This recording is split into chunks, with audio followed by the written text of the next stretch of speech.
গীতায় শ্রীকৃষ্ণ বলেছেন এই ধরনের মানুষরা জীবনে কখনো সফল হতে পারে না। যেমন 1 নম্বর, যারা কর্ম করার আগেই ফলের চিন্তা করে।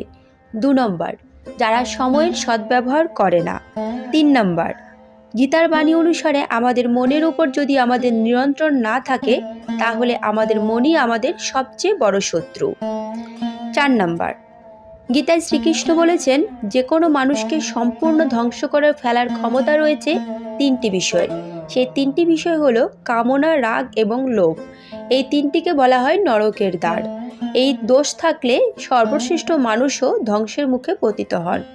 5 নম্বর, অহংকারী মানুষ কখনো জীবনে সফল হতে পারে না। শ্রীকৃষ্ণ আরও বলেছেন, না এই শরীর তোমার, না তুমি এই শরীরের। এই দেহ পঞ্চভূত দিয়ে তৈরি, আবার পঞ্চভূতেই বিলীন হয়ে যাবে। ভগবান শ্রীকৃষ্ণ বলেছেন পৃথিবীতে সবচেয়ে বড় বেঈমান হচ্ছে সময়, যা একবার চলে গেলে তা আর কখনোই ফিরে আসে না।